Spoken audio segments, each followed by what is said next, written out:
For trillions of years now, scientists from across the planet have poured in their blood, sweat, tears, unmentionable fluids, and their brains into solving the world's greatest mystery. How do you put a marble track together and do it as efficiently as possible? Even God himself doesn't know the answer to that question. It only took about 100 quarter decillion million billion trillion years for scientists to finally find out the world's most basic version of the answer to that question. The full, complicated answer that details exactly how to put a sculpture like this together without the universe collapsing in on itself is so impossible that, well, not even the gods of the universe, not just God himself, not even anyone has ever managed to figure this out. Except me. In this documentary, I will be explaining how to put two marble run pieces together, because that is the first step in making this monumental and mind-warping object.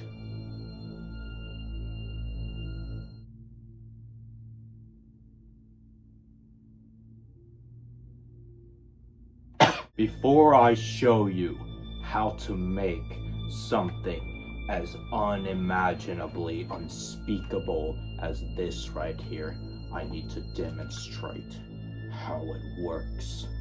The obelisk you see in front of me utilizes the power of these magical orbs that are made in a magical place called China.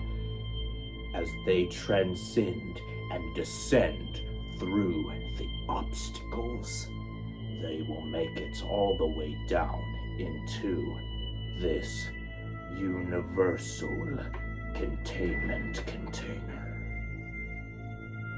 Pay attention!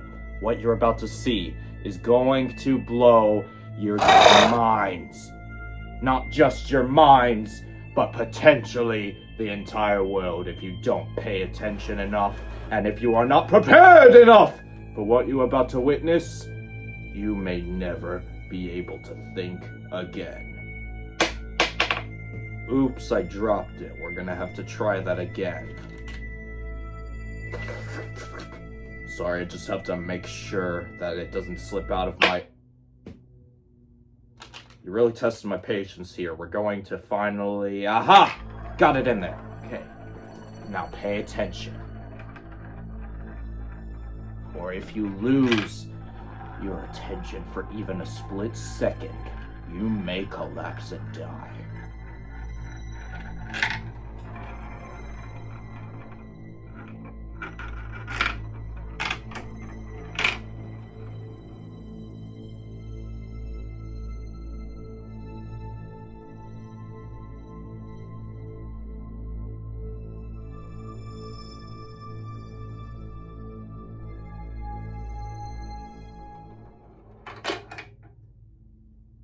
And that's how it works! It will be demonstrated how this is going to work. This is not scripted at all. That is not the focus of this video. What is the focus is to show you how to put two pieces together, because this is where it all begins. Oh. No! Whoa! There's a lion! Oh my god! That was No! In order to start this operation, we need to learn how to obtain these two interstellar objects. They are interstellar objects because they can only be found in the deepest depths of outer space. This is the reason why I, a brilliant scientist, refer to these things exclusively as spacers, while all you clueless boneheads out there who do nothing other than sit around all day on Earth call them tubes for some reason. Don't be like that. You should know better. I'm telling you right now, you need to know that these things are called spacers. They are not called tubes. Learn about that. Learn it. I'm sorry, I got a little carried away there. Just make sure to please use the proper terminology when referring to these sacred objects. If you don't, you may be skinned alive. But anyways, how exactly do you obtain these things? Well, I did say that they can only be found in the deepest reaches of space, but honestly, that was a bit of an exaggeration. What you actually need to do is extremely easy. Oh, it's simple. All you have to do is there with hopefully not too many arrest warrants. You will have yourself a few of these. Wow, great job. You learned so much today.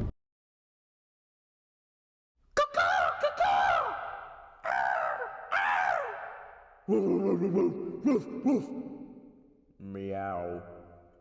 So now that we have our marble run pieces here, now that you have gone out of your way to find and collect them, we need to figure out how you're supposed to correctly pick up and hold these objects.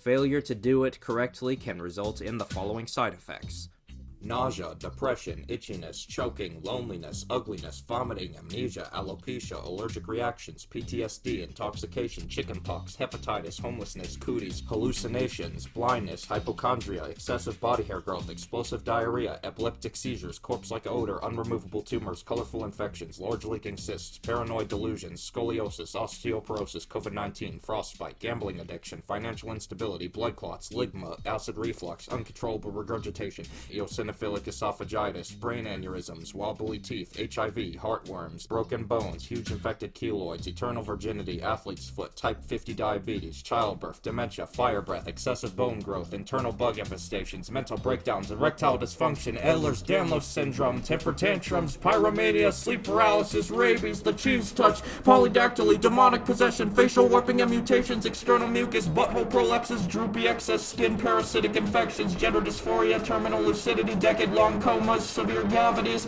10th degree burns, rapid aging, sepsis, tripodphobic skin holds, leprosy, traumatization, mad cow disease, human to alien transformations, visions of your worst nightmare, death, dismemberment, dissection, and freckles. These are not all possible side effects. So now that you understand the risks of what could potentially go wrong if you don't do these next few processes exactly correct, you should be taking this video very seriously, as this is an extremely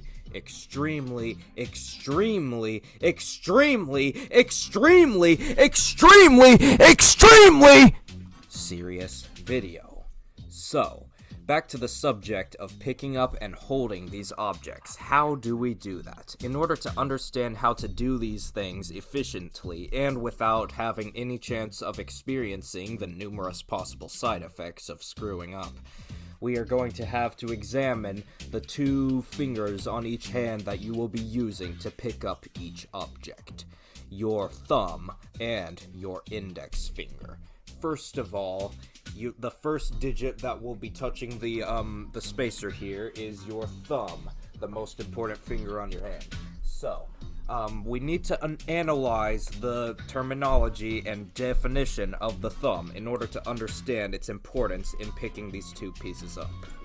The thumb shares the following features with each of the other four fingers: having a skeleton of phalanges joined by hinge-like joints that provide flexion towards the palm of a hand, having a dorsal surface that features hair and a nail and a hairless palmar aspect with fingerprint ridges. The thumb contrasts with each of the other four fingers in being the only one that is opposable by the other four fingers, has two phalanges rather than three. However, recently there have been reports that the thumb, like other fingers, has three phalanges but lacks a metacarpal bone. And also has greater breadth in the distal phalanx than in the proximal phalanx, and is attached to such a mobile metacarpus which produces most of the opposability, curls horizontally instead of vertically, and hence the etymology of the word. I'm not reading the rest. And then for the index finger, it's potentially even more important as it's one of the most used fingers, ignoring the fact that the thumb is used more, so that didn't make any sense. Pointing with the pointer finger may use to indicate or identify an item, person, place, or objects.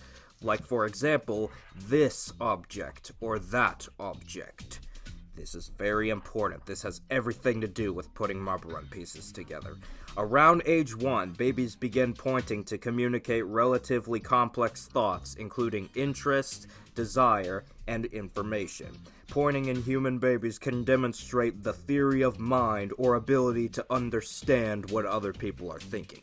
This gesture may form one basis for the development of human language. Non-human primates lacking the ability to formulate ideas about what others are thinking use pointing in much less complex ways. However, corvids, dogs, and elephants do understand finger pointing.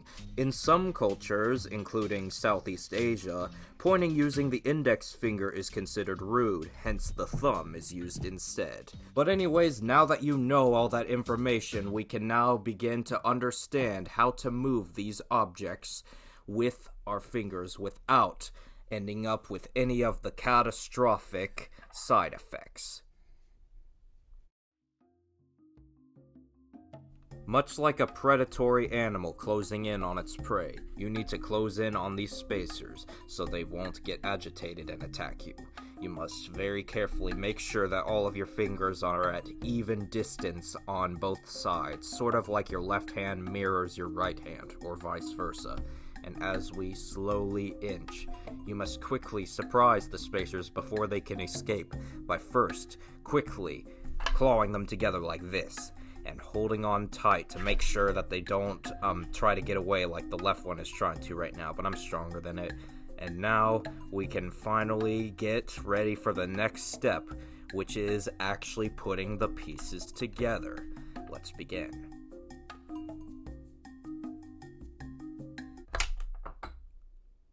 Damn it. Ha! I bet your daddy has training wheels on his tricycle. Oh, yeah? Well, I hope you step on something wet with socks on.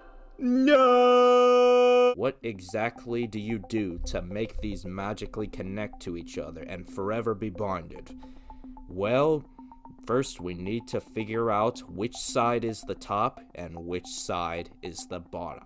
From this point onwards, in order to make this video as easy and clear to understand, we will have to go through these steps in great detail and make sure that you know exactly what you're doing in order to avoid any more fatalities. We must first determine which side of the spacer is up and which side is down. This can be easily figured out by counting every single individual ridge on this side of the spacer.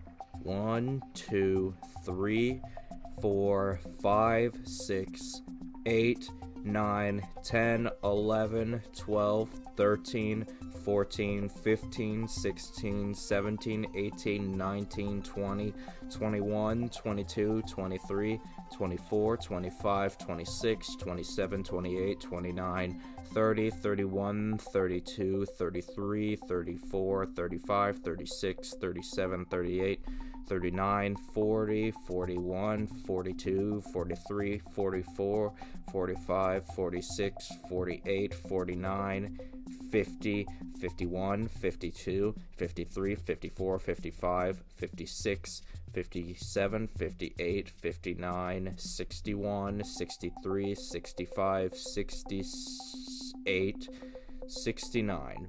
Once you have determined the exact number of ridges, you need to look at the other spacer and make sure that each individual ridge, the way you are holding them together, is positioned exactly the same. So, as you can see, ridge number 33 is right in front of me, or the camera in this case, and the other one also has ridge 33 facing towards the camera and myself.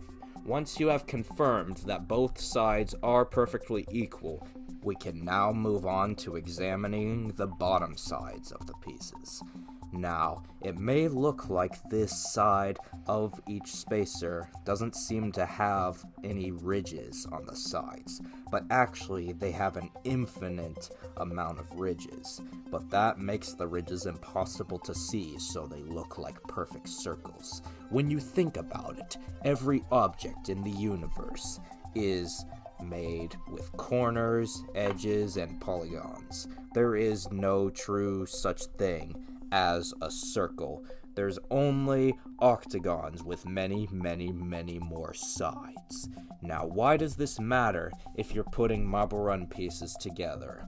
The reason why it matters is because your brain by itself is extremely stupid and weak, and the only way to make it stronger is by activating its neurons with interesting stimuli, such as facts that you never knew before, like for example the fact that circles don't actually exist. And so, now that you are mentally and hopefully also physically strong enough to put these two pieces together, how do we actually do it? Well, it turns out that you have to have one side of the spacer be the side with the ridges, and the other one seemingly appearing as a circle. If it's both the ridges thing, they can't connect. And same thing with the other side, they still won't be able to connect. But unfortunately though, this still isn't quite the solution, because if you try to put them together, no matter how strong you are and no matter how hard you press, they still don't go completely all the way in.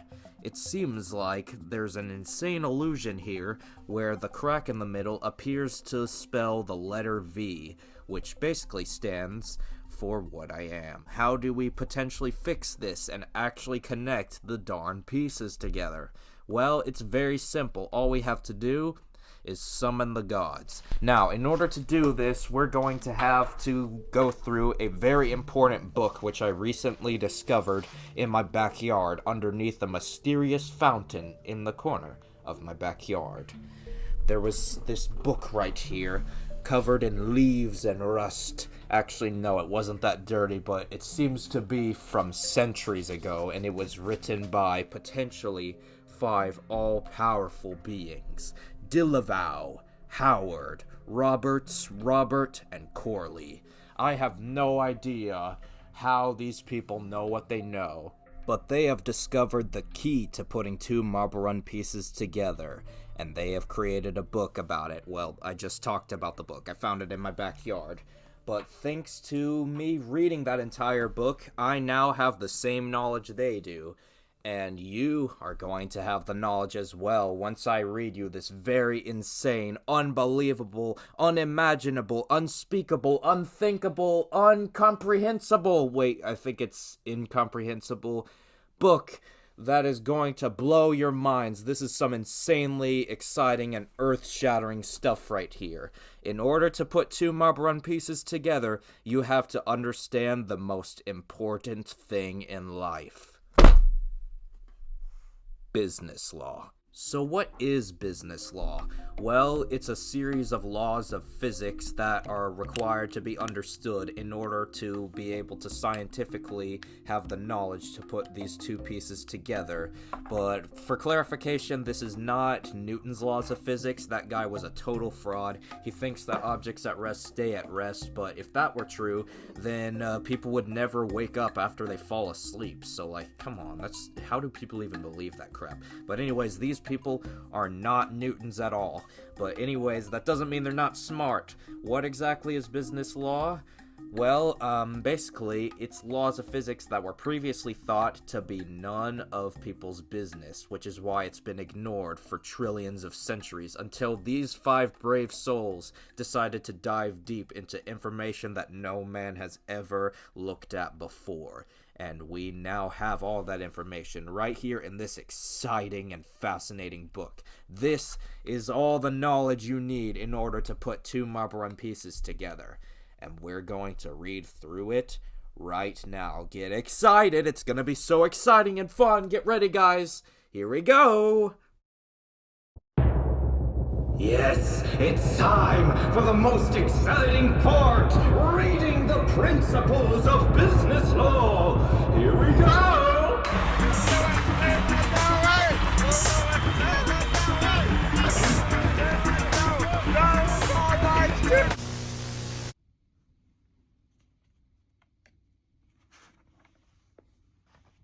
Principles of Business Law. Alternate 7th edition, Uniform Commercial Code.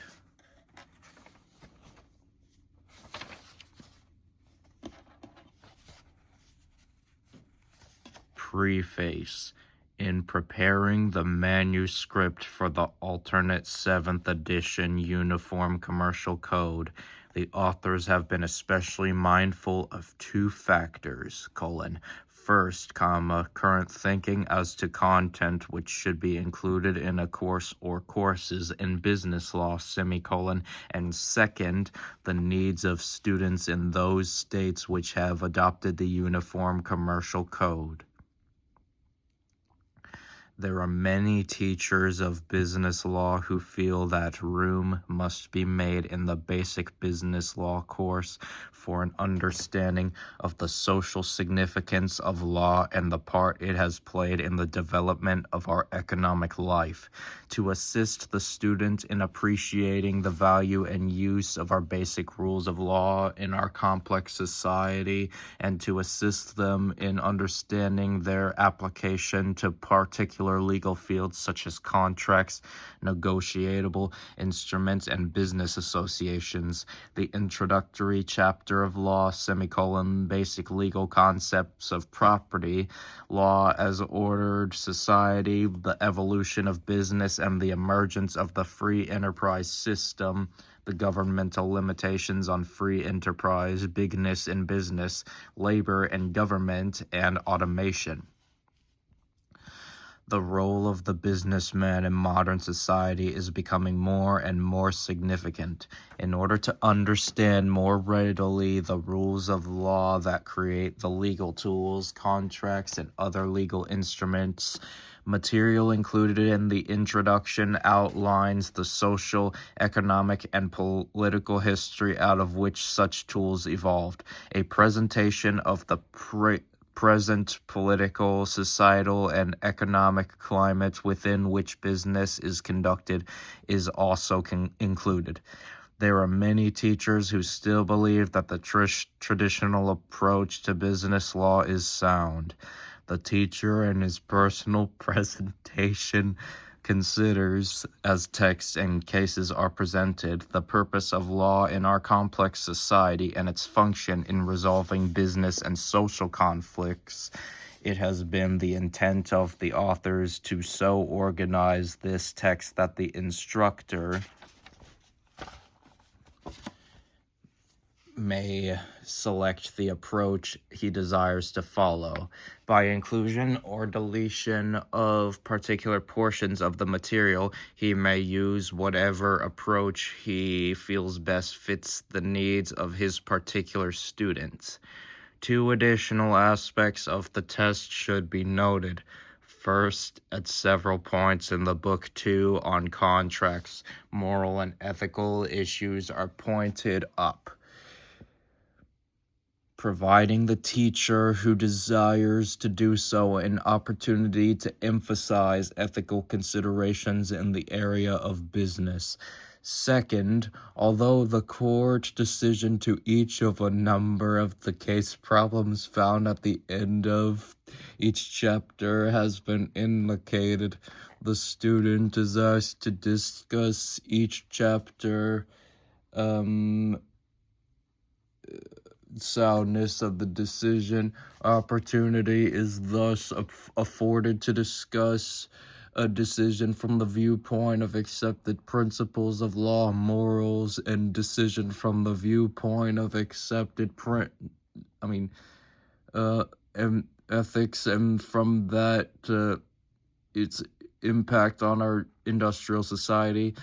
The Uniform Commercial Code has been adopted by over half of the states, and others are giving it serious consideration.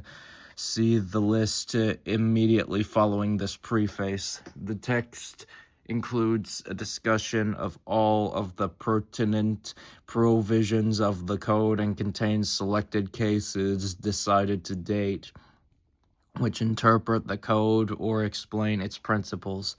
The code repeals most of the uniform legislation affecting business, the Negotiable Instruments Law, the Sales Act, and others. However, students in code states should be familiar with the provisions of such repealed uniform legislations, such as students in non-code states that should be familiar with the commercial code.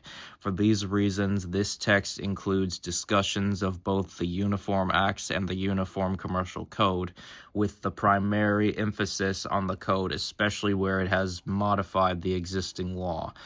As has been true of previous editions, the authors use this combination text case method of presentation, selecting cases as far as possible that are free from complicated procedural questions, but which introduce the students to current problems and procedures confronting business. Many new cases have been inserted to meet this objective and to keep abreast of current law, especially in the Uniform Commercial Code. The authors are indebted to to many current and past users of this text for helpful suggestions. These suggestions have been of substantial assistance to the authors in the preparation of this alternate edition and in helping to produce a text which they feel is an unusually effective teaching tool. Special acknowledgement is made to Professor Hollis K. Martin of the University of Arizona for his constructive review and comment on the final manuscript. The authors wish to express their appreciation to Miss Jack Dirth, Miss Lowell Edwards, and Miss Charles G. Howard of Eugene, Oregon, and Miss Ann Dodd of Urbana, Illinois, for their able assistance in the preparation, checking, and editing of the manuscript. The authors also acknowledge their indebtedness to the Columbia University Press, New York 27 NY, for permission to reprint excerpts from Cardozo, The Paradoxes of Legal Science, Stevens and Sons Limited, 11 New Fetter Lane, London, EC4, for permission to reprint excerpts from Friedman Legal Theory, 3rd edition, the University of Nebraska Press, Lincoln 8, Nebraska, for permission to reprint excerpts from Butyl Experimental Jurisprudence, Southern Methodist University Press, Dallas 22, Texas, for permission to reprint excerpts from Harding, The Ghost of Herbert Spencer, A Darwinian Concept of Law, The Fund of the Republic, Incorporated, Box 4068, Santa Barbara, California, for permission to reprint excerpts from Kerr, Unions and Union Leaders of Their Own Choosing, and Burleigh, Economic Power and the Free Society. The Foundation Press, Incorporated, for permission to reprint excerpts from Handler, Cases and Materials on Trade Regulations. Yale University Press, for permission to reprint excerpts from Cardozo, The Growth of the Law. John E. Balint, industrial engineer from Eugene, Oregon, for committing material on the subject of automation, and Professor Robert S. Summers, School of Law, University of Oregon, Eugene, Oregon, for contributing materials on the subject of judicial reasoning. Acknowledgement is made of the courtesy of the National Conference of Commissioners on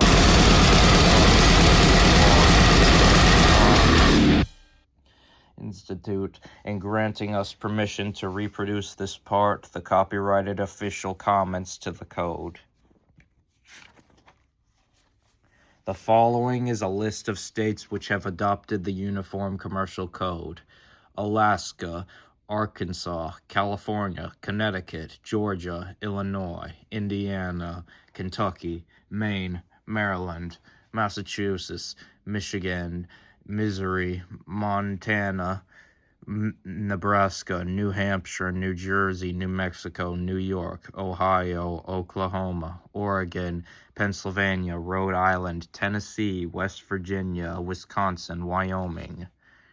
Effective September 2nd, 1965, July 1st, 1961, January 1st, 1963, January 1st, 1962, September 27th, 1964, July 1st, 1962, January 1st, 1963, September 1st, 1963, July 1st, 1954, July 2nd, 1962, July 1st, 1964, July 1st, 1964, July 1st, 1965, January 2nd, 1962.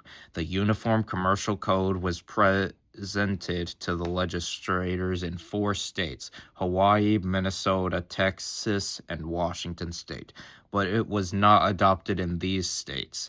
8 other states, including Florida, Idaho, Iowa, Kansas, Nevada, North Carolina, South Carolina, and South Dakota, are studying the code for possible adoption.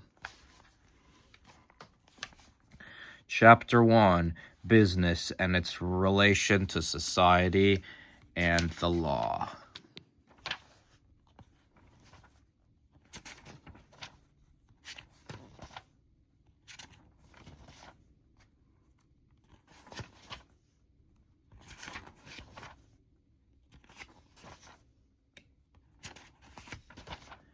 Book 1, Introduction.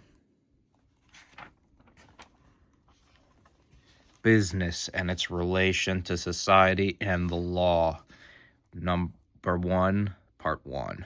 Business and society. Business activity, like any other human conduct, operates within the framework of organized society and is subject to its pressures and controls, whether they be economic, political, social, or governmental. Activity by non-governmental organizations creates much of the atmosphere within which business is conducted. Trade and manufacturing associations, political parties, labor unions, chambers of commerce, granges, and similar groups function much like government. They have their own legislative assemblies which make bylaws and rules and establish official positions which give the officers power not only to regulate and control their members, but to influence others who are not members. These private bodies, by their collective action, help to create the climate within which business is conducted. The nature and purpose of the influence with its resulting climate depend on the economic, social, and political ideology of such pressure groups. Out of these conflicting interests come legal rules which also regulate and control business activity. Only by studying how law has evolved from such conflicts and has been made to function as a means of social and business control can we understand the role of law in its relation to business. Therefore, in order to understand the relationship between law and business, in Book 1 we discuss the nature and origin of law, basic legal concepts of property, business, and the free enterprise system, the evolution of law in relation to business, freedom of contract, and limitation on freedom of contract, monopolies, and government regulation of business.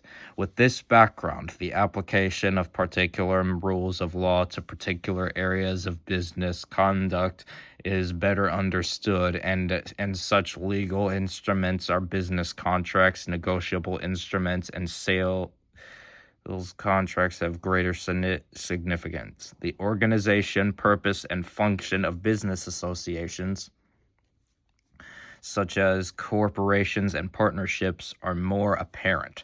The reason for security transactions and man's duty to abide by his promise has meaning, and the necessity of courts as instruments of government to settle controversies and protect persons and property is better appreciated. Because conduct as a human activity is broad and comprehensive, it has to do with supplying human wants. People must be fed, clothed, housed, transported, entertained, secured, and supplied with multiplicity of goods and services. This task must be performed within a framework of or organization, subject both to internal regulation and to social control.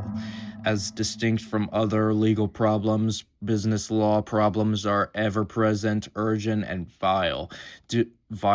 Doing business is an everyday affair. A businessman daily enters into a multiplicity of legal regulations arising out of contracts, title to goods, security transactions, insurance, labor relations, and business institutions.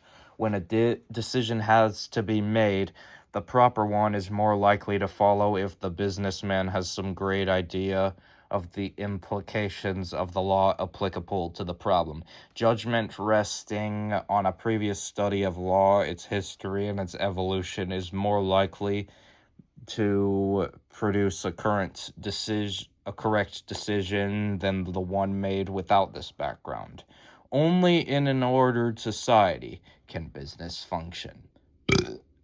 Controls that make, as stated an ordered society, are enforced by government are legal controls.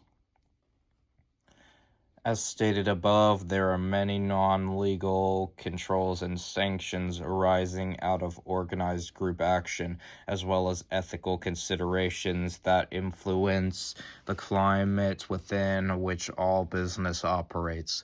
The businessman in conducting his business is always faced with the dilemma of the times, the uncertainty of the economy influenced day by day and week by domestic international strife, competition, monopolistic power, government regulation, artificially stimulated consumer demands, and price fluctuation make flexibility a necessity. In making the adjustments necessitated by changing these conditions, the businessman is influenced and regulated by the rules of law under which he must operate. These rules change and increase in number and complexity with changes in economic, political, and social growth. Business operating in a simple rural economy was less affected and restrained than business operating in our present complex technological age. Large populations living in an urban society under centralized government with mass communication and rapid transit have greatly affected business activity. Whether the law as an instrumentality of social control is affected by changes in the man's way of living, or whether man's way of living is affected by the law, is not always easy to determine. But the law with which we are concerned is the final authority. What is the law? It is not possible to give a simple definition of the law. The literature about law, its source, its definition, and its purpose is voluminous. The following generally recognized authoritative definitions illustrate different ideas about the law. Number 1. All law is originally formed in the manner in which, or in ordinary but not quite correct language, customary law is said to have been formed, i.e., that is first developed by custom and popular faith, next by jurisprudence everywhere, therefore by internal silently operating powers, not by the arbitrary will of a lawgiver. Savigny-Friedman, Legal Theory 136 from 1953. Number 2, law emanates from the sovereign, not from its creatures. The sum total of all those rules of human conduct for which there is a state to sanction law in its essence is made up of those rules of human conduct which are made mandatory by the state upon all its citizens, and without which social order and well-being could not exist. From Justin Justice Stone. Number 3. Law is a rule of conduct arising out of the natural relations of human beings established by the Creator, existing prior to any positive precept discovered by right, reason, and the rational intelligence of man. Number 4. The prophecies of what... Kent. Number 4, the prophecies of what the courts will do, in fact, and nothing more pretentious, are what I mean by the law. Quote, law is a statement of circumstances in which the public force will be brought to hear upon men through courts. From Oliver Wendell Holmes. Number 5. Law is an experimental process in which the logical factor is only one of many leading to a certain conclusion. Law is a means to an end. The law is a result of social forces and an instrument of social control. From W. Friedman. Thus, it may be seen that definitions of the law depend largely on which particular aspect, feature, or relationship the author thinks important, significant, and worthy of emphasis. Each of the definitions listed above rests upon and is sustained by predetermined, definite, fixed, non-legal concepts and beliefs about the nature of man, religion, ethics, philosophy, economics, politics, and forms of government. These beliefs have been roughly classified into different schools of legal thought. The most important of these schools are designated as the historical, the analytical, the natural, and the sociological. A general sketch of each of these 4 schools of legal thought is given in the following sections. Number 1 to 3, schools of legal thought. Historical. If the scholar in his definition gives weight to the evolutionary process of ideas and formalizes them into rules of conduct resting on custom and tradition, from the historical aspect of has been emphasized and made important. From primitive times, community living has required order. Hence, as society developed, there evolved customary and traditional rules of conduct. Law was found in these rules, not handed down, but evolved. Custom results from repeated approved usage when such usage by common adoption and as acquiescence justifies each member of society in assuming that every other member of society will conform thereto, a rule of conduct has been formulated. When such a rule is adopted by court as controlling in a particular case, one is enacted into legislation, law has been made. An illustration of such historical development is the quote-unquote law merchant. Here, a system of commercial customs about bills of exchange, bills of lading, sales, partnerships, and other business transactions evolved. These customs were in time recognized by the law courts and became a part of the common law. Cardozo, in his book, The Paradoxes of Legal Science, speaks of the evolution of law in this way.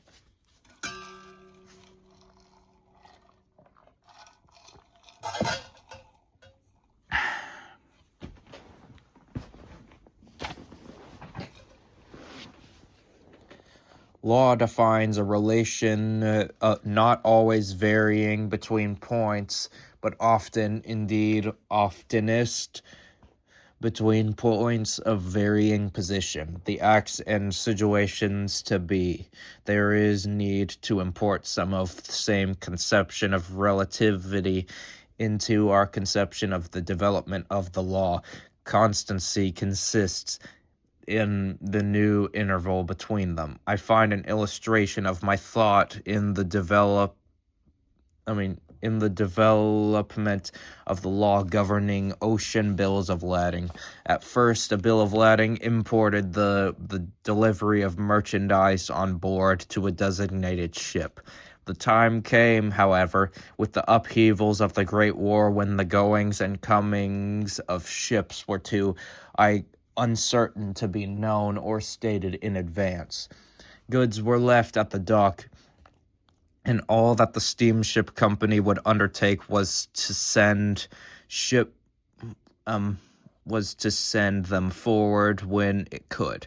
During the war, the old routine of transoceanic shipments was destroyed, and no steamship company was able to predict even within months when it would have been able to ship goods on what steamer. The documents issued to its shippers confronted to these necessities. They no longer acknowledged recipient on a designated vessel. The acknowledgement was merely that the goods had been received for shipment on an unnamed vessel and or on a following steamer. When the war was over, the change that had thus been born of necessity was continued for convenience. The old form of document thus came to be supplanted by a new one, which was omitted in an acknowledgement once recognized as vital. The question was as to the extent for which the courts would effectuate this change. A bank was to pay for goods against a draft and a bill of lading. Was a document in the new form a bill of lading against which payment might be made? To have said no would have kept the law consistent with ancient definitions. To have said yes is to keep it consistent with the realities of usage and the needs of ocean commerce. In this dilemma, the courts preferred to say yes. Victor v. National City Bank, 237 NY 538. The truth, of course, was that there had been a change in methods of transportation which necessitated a revision of the legal formula if the relation defined by law was to maintain its former correspondence with the regulation to be regulated, i.e. the relation known to business. Refusal to change the statement of the rule would have given the change of events an exaggerated movement. When changes of manners or business have been brought it about that a rule of law which corresponded to previously existing norms or standards of behavior corresponds no longer to the present norms or standards, but on the contrary departs from them, then those same forces or tendencies of development brought the law into adaptation to the old norms and standards are effective without legislation, but by the inherent energies of the judicial process to restore the equilibrium. My illustrations have been drawn from the changing forms of business. Manners and customs, if we may not label them as law itself, are at least a source of law. The judge, so far as freedom of choice is given to him, tends to result that attaches legal obligation to the folkways, the norms or standards of behavior exemplified in the life about him. Such has been the history of law of negotiable instruments, partnership, sales, and many other areas of commercial law. Although the evolution of the law by judicial process may have been somewhat arrested by the legislative enactment of many uniform laws in the commercial field, development has not stopped. Business's necessity has brought about amendment and revision as evidenced by the recent drafting and codification of the Uniform Commercial Code, parts of which are to be considered in later portions of this text. Friedman summarizes the historical school of thought as follows. Number 1, law is found, not made. A pessimistic view is taken of the power of human action. The growth of law is essentially an unconscious and organic process. Legislation is therefore of subordinate importance as compared with custom. Number 2, as law develops from a few easily grasped legal relations in primitive communities to the greater complexity of law in modern civilization, popular consciousness can no longer manifest itself directly but comes to be represented by lawyers who formulate that technical legal principles. But the lawyer remains an organ of popular consciousness, confined to the task of bringing into the shape what he finds as raw material.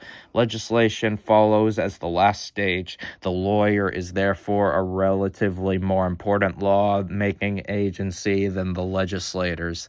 Number 3, laws are not of universal validity or application. Each people develops its own legal habits as if it has its peculiar language, manners, and constitution. Analytical. If the scholar in his definition gives weight to the need for certainty and to a system of positive rules logically deducted from fundamental principles dictated by a sovereign state with power to command, then law is defined from an analytical point of view. Law here is a rule laid down by a superior power to guide and regulate those under the power.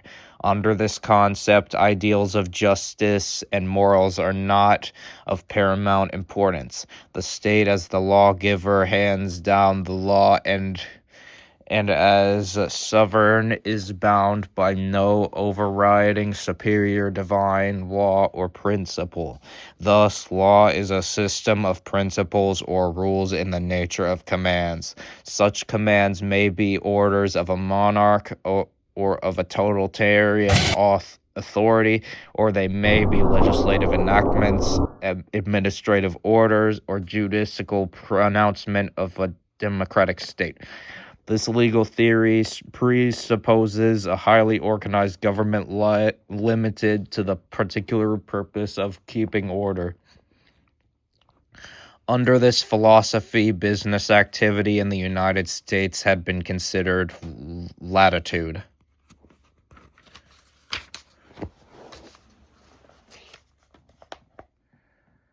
With such security, the individual free to carry on economic, social, political, and other activities are inconsistent with ordinary police sanction cares for himself.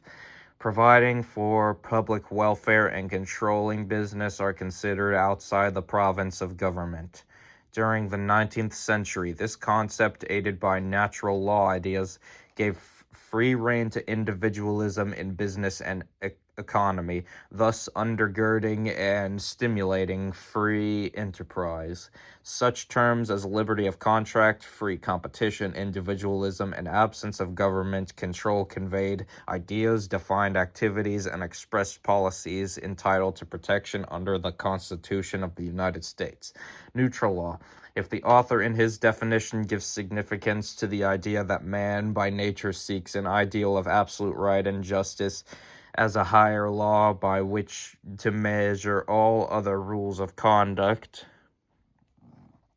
then an aspect based on natural law has been emphasized and made important. From very early times, ethical values, good, right, reason, and justice ethical values, good, right, reason, and justice have been elements in the law.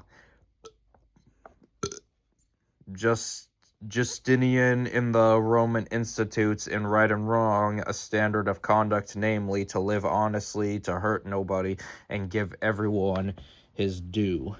Law, when set against a background of divine principles, becomes a rule of reason, pronounced by reasonable men for the benefit of mankind and the establishment of the good community.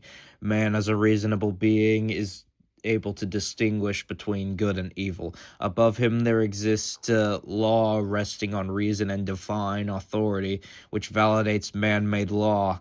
Thus, when the state, by legislation or by judicial process, lays down rules of conduct that are unfair, unreasonable, or immiscible to the common good, they are in violation of natural and divine law. Blackstone, in his commentary, says, this law of nature being coeval with mankind and is dictated by God himself, is of course superior in obligation to any other. It is binding all over the globe in all countries and at all times. No human laws are of any validity if contrary to this. Natural law, nurtured by the church, softened by this rigid common law of England, becoming the basics of equity and finding its way to America. This established in the Declaration of Independence in the words certain unalienable rights, life, liberty, and the pursuit of happiness. Sociologically, if the writer in his definition seeks to find and describe law by what it does, its method, its purpose, and how it functions in balancing conflicting social interests, then many aspects of society will be made what it is, how it functions. Investigation into many areas of society is required.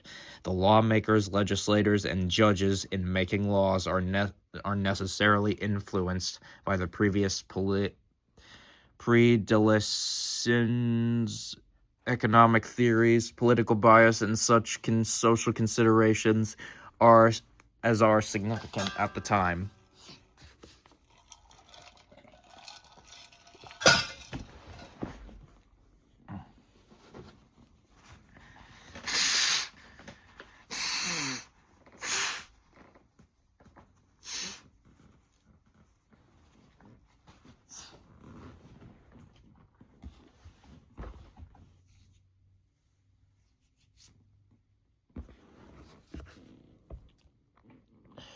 Under the pressure of conflict of interests, legislators and courts make law. Thus, law, when enacted by the legislature or pronounced by the courts, is in the end the result of finding an equilibrium between conflicting interests. The law will be made what the legislator has said, or what the court has said about what the legislator has said, or what the court says the law is if the legislator has not spoken. Law is not only generalization deducted from a set of facts, a recognized tradition, or a prescribed formula for determining natural justice, but it also consists of rules for social control growing out of the experiences of mankind.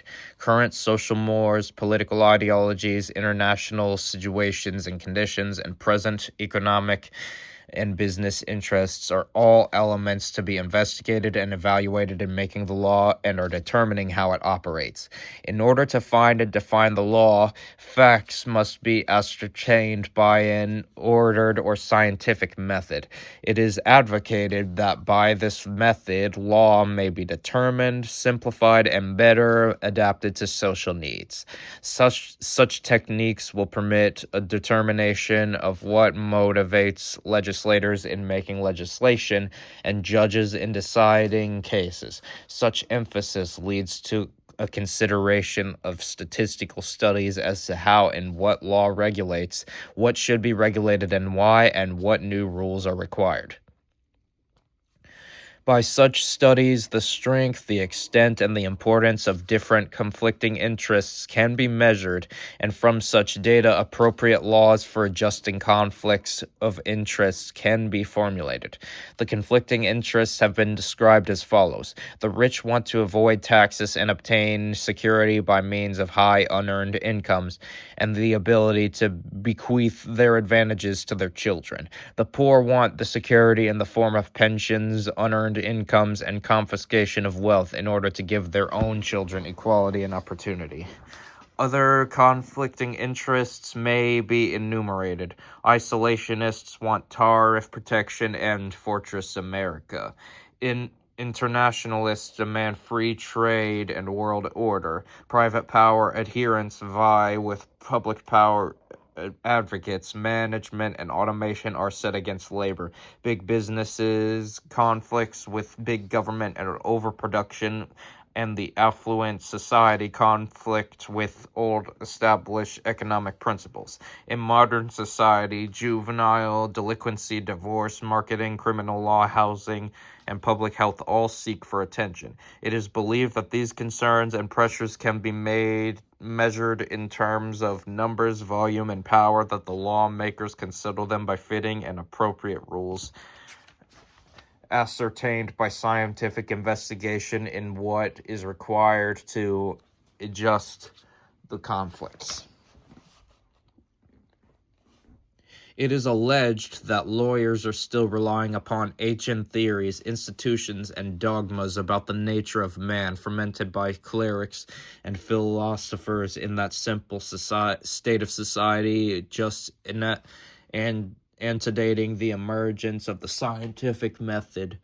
What the law is depends on the rationalization of ethics, politics, sociology, psychology, religion, the judicial hunch, history, traditions, logic, all influenced by how lawmakers, the legislators, and judges interpret the Bible. Aristotle, Plato, Thomas Aquinas, Mansfield, Adam Smith, Rousseau, Kant, Hegel, Montesquieu, Bentham, Blackstone, Marshall, Story, Holmes, Cardozo, Pound, and Marx.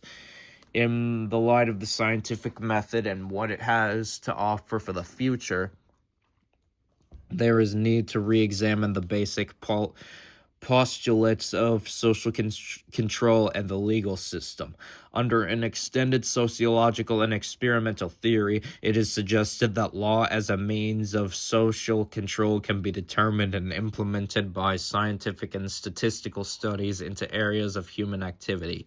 In conclusion, it may be said that any attempt to find or give a fixed and a certain definition of the law is impossible. The law is defined by scholars, judges, legal writers, lawyers, and legislators according to what to them seem the most important, dominant, and significant elements in its nature and purpose. Thus, in studying law, it is necessary to look behind each definition at the circumstances and conditions which gave rise to its formulation. Only then can one understand the author's meaning. In reading legislation, judicial opinions, and other legal marshals, an understanding of what jurisprudential theory motivated the writer of great assistance in determining what idea an author wishes to convey, the intention of a legislature, and why and how a judge reached his decision. Whatever school of thought dominates in defining law, the historical, the analytical, the nature, or the sociological, it is submitted that some aspect of the natural law concept plays a part and continues to have relevance. Whether the state by legislation lays down a rule or the courts hand down a principle, it is very likely to be tested by some general moral and ethical propositions, such as whether it is fair, proper, reasonable, and honest, such as a reasonable, honest, and fair-minded man would adopt. Friedman, in his book on legal theory, speaking of the influence of natural law, remarks, law and other law courts in the world. National law thinking in the United States undoubtedly inspired the fathers of the Constitution, and it has dominated the Supreme Court more than any other law in the world. Such thinking has not prevented the court from vacillating from the unconditional condemnation of legislative regulation of social and economic conditions to its almost unrestricted recognition from the outlawing of a political party, and on the other hand, from the toleration of the most blatant discrimination against Negroes to the, or is it Negroes? I don't know. To the strong protection given in recent judgment. Yet the American Constitution gives as near an approach to the unconditional embodiment of natural rights as can be imagined.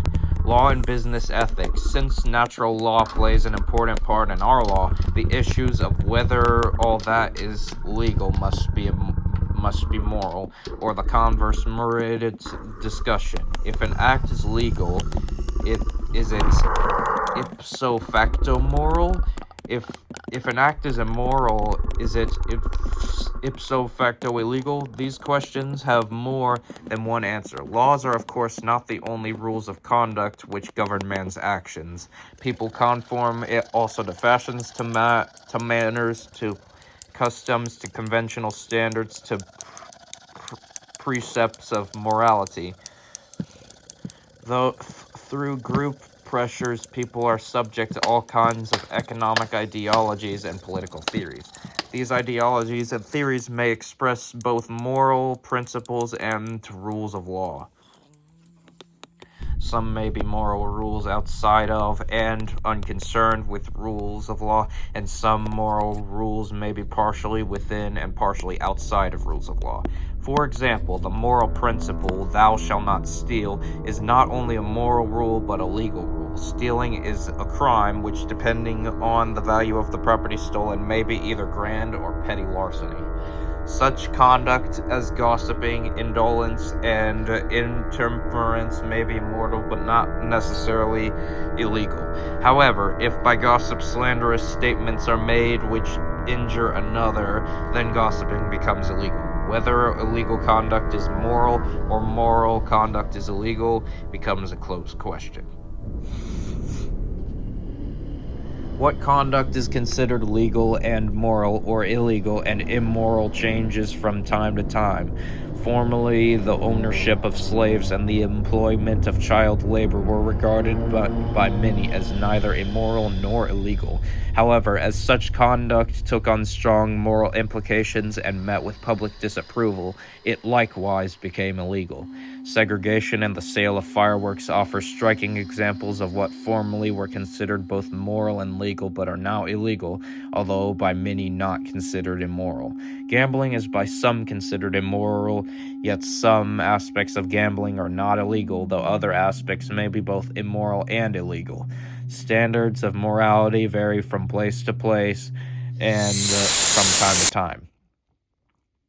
The manufacture and sale of intoxicating liquor is another illustration of conduct that has at different times been moral and legal, immoral and illegal, illegal and moral, and to some immoral, although legal.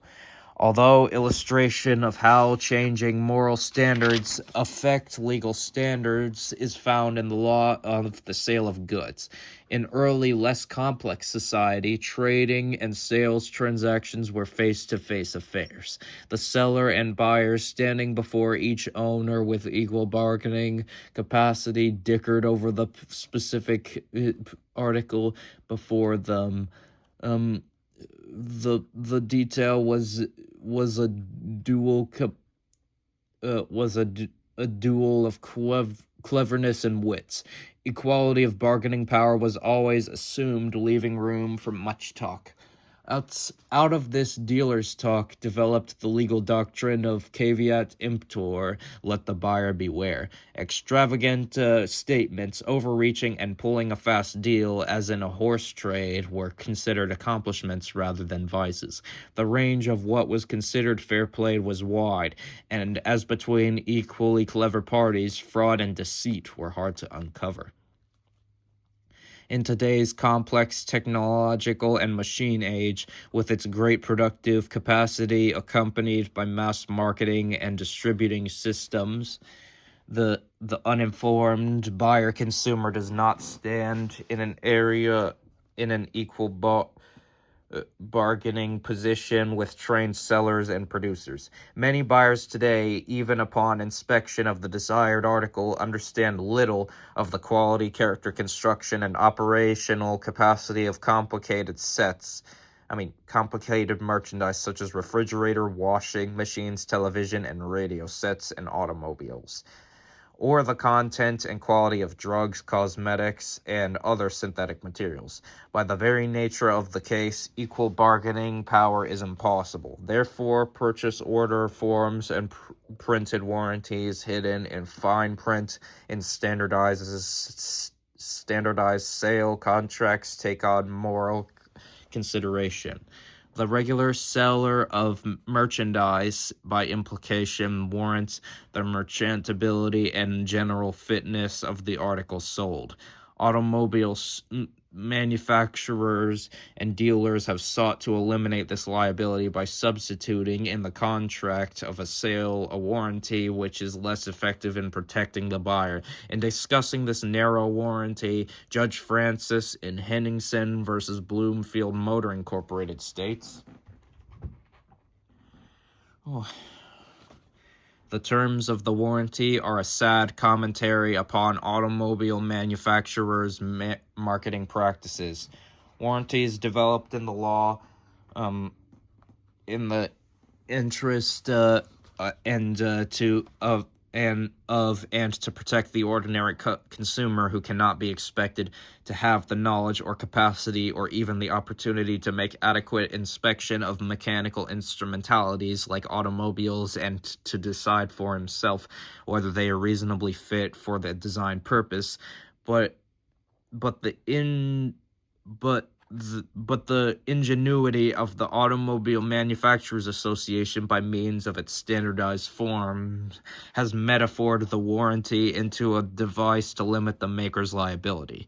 Under modern conditions, this ordinary layman, on responding to the importuning of colorful advertising, has neither the opportunity nor the capacity to inspect or determine the fitness of an automobile for use. He must rely on the manufacturer who has control of its construction, and to some degree on the dealer who has a limited extent called for by the manufacturer's instructions, inspects, and services it before delivery. In such marketing, milieu has his remedies, and those of persons who properly claim through him should not depend upon the intricacies of laws of sale. The obligation should not be based alone on the privity of contract. It should rest upon the demands of social justice. The traditional contract is the result of free bargaining of parties who are brought together by the play of the market and who meet each other on the footing of approximate economic equality. In such a society, there is no danger that freedom of contract will be a threat to the social order as a whole, but in the present day, commercial life will be the standardized mass contract has appeared. It is used primarily by enterprises with strong bargaining power and position. The weaker party in need of the goods or services is frequently not in position to shop around for better terms, either because the article of the standard contract has a monopoly, natural or artificial, or because all competitors use the same clauses. His contractual intention is but a subjection more or less voluntary to terms dictated by the stronger party, terms which consequences are often understood in a vague way, if at all. Such standard contracts have been described as those which one predominant party will dictate its law to an undetermined multiple rather than to an individual. They are said to resemble a law rather than meeting of the minds. The gross inequality of bargaining position occupied by the consumer in the automobile industry is thus apparent. Such control and limitation of these remedies are inimicable to public welfare and at the very least call for great care by the courts to avoid injustice through the application of strict common law principles of freedom of contract. Dealers talk in contractual arrangements between sellers and buyers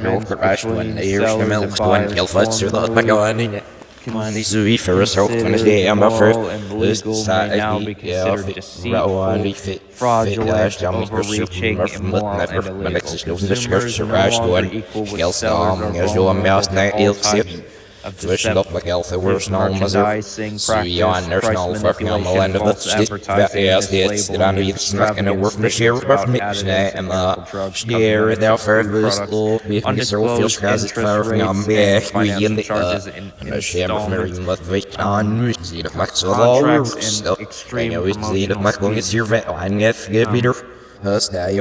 Consequently, legal obligations and Eerder duties are was being het de zeker voor Silona daar zien het maakt zich alleen alweer door zeker ben hij was die aan schemer van mij is net zo heel net nou wat hij bezocht de street right van ja wat de wie net maar zo dat je weet nou wie wel niet dat net met sociaal is hem was dus nu in de wie van ja wat zal ik weer weer was nou en ook heel schaam bij wat de schemer van morality points toward high idealism, law toward what will work. This year broke a lot of nailers and it's such even this year the wheeler virtue, yeah at vote off securing a we peaceful doing the life victim living get some of them dealer that was me spirit no matter the moose it is get out cycle ni spirit was the whole robot so you off and the mercy this guy so you never bit line to be know where he's self what's on there remember to the general welfare. As society becomes more complex and equal bargaining power is less available, moral standards have begun to have influence on that which is legal. Upon the legislator saw it fit to provide, the right to the lien arises not from the act of furnishing to the labor and materials, but rather from the debt arising therefrom. The right to file a mechanic's lien must have a contract as its basis. The written contract from the repairs involved heroin was entered into between the claiming contractor and the tenant, Zeman. By its express terms, it manifests that the person agreeing to pay the bill was Zeman. No contractual relationship ever existed between the contractor and the owners whereby the latter agreed to pay the cost of the repairs or any position thereof. No promise by the orders to pay for the repairs is asserted. The fact that no one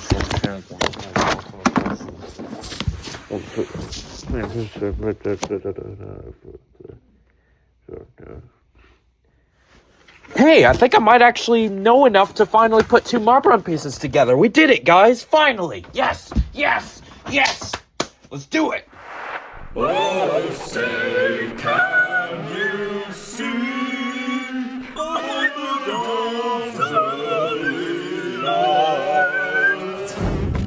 That concludes our studies of the principles of business law. Now that you understand business law and its importance with connecting Marlboro pieces together, it's now time for us to finally summon the gods. They should be pleased enough by the fact that we read all 1,187 pages, and hopefully you were paying attention, or else this won't work if you're trying it yourself. Here we go. So, what you have to do is get your two pieces here, make them exactly 2 inches apart from each other, or else it won't work. And now, you must repeat the following oath. By doing this, you will connect them. Now.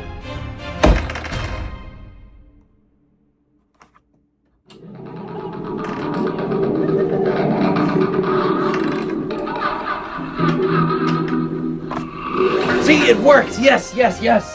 That is how you do it, ladies and gentlemen. That is actually how you connect a Marlboro piece to another piece. Now, the only catch is that if you want to set up a full track, you're going to have to go through that entire exact process for every individual piece you want to connect. But that's okay, you just have to read this entire book a couple thousand more times, you know, it's easy. It's easy. You might be like 90 by the time you finish, but it'll be worth it, because then you'll have a good old marble track that'll last 3 seconds. So, thank you guys for watching this tutorial. I hope you guys learned something, and hopefully next time you'll learn something about sarcasm! April Fools, you mother...